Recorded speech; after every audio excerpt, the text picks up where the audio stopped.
கிறிஸ்துவுக்குள் அன்பானவர்களே, உங்களை இயேசுவின் நாமத்தினால் நான் வாழ்த்துகிறேன்.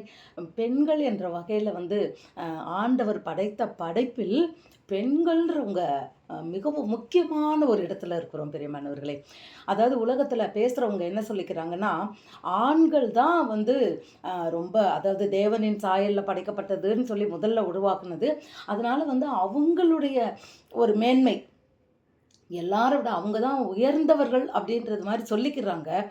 ஆனால் இந்த பெண்கள் தினம் கொண்டாடுகிற இன்று நாம் தெரிந்து கொள்ள வேண்டிய ஒரு காரியம் என்ன அப்படின்னு சொல்லி சொன்னால், ஆண்கள் எவ்வளவு உயர்ந்தவர்களோ சிறந்தவர்களோ அதற்கு இணையானவர்கள் தான் பெண்கள். அதற்கு உயர்ந்தவர்கள் நான் சொல்லலை, அதற்கு சமமானவர்கள் பெண்கள்.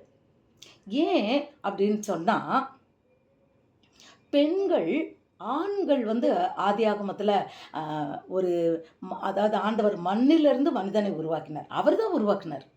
ஆனால் அவனுடைய ஆதாமோட எலும்பிலிருந்து உண்டாக்குனது பெண், முதல்ல வந்தவன். இப்போது இந்த பெண் எலும்பிலிருந்து உண்டாக்கப்பட்டதுனால அவள் இன்னும் ஸ்ட்ராங்குன்னு சொல்லலாமா? இயற்கையில் அப்படி உண்டாக்கப்பட்டிருக்கிறார். ஒரு மனிதனுடைய எலும்பிலிருந்து மண்ணிலிருந்து வரல முதல் பெண். ஆனால் நம்ம எல்லாருமே மண்ணு தான். மகிமையின் தேவன் நமக்குள்ளே இருக்கும்போது தான் நாம் அந்த பாக்கியத்தை பெறுகிறோம். சரி, இப்போ இதெல்லாம் விட்டுருவோம்.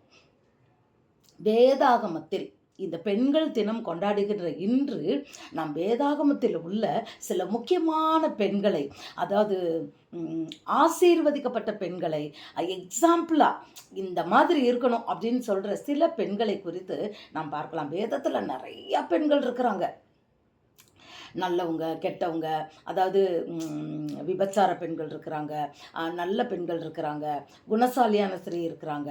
ஆனால் இது எல்லாவற்றிலிருந்தும் இப்போ நமக்கு நடைமுறைக்கு நல்ல பெண்கள், அதாவது அவங்ககிட்ட இருந்து நம்ம என்ன கற்றுக்கிறோம், அப்படியா வேதத்தில் இருந்து சில பெண்களை நாம் எடுத்து நாம் பார்க்கலாம் இந்த நாளில்.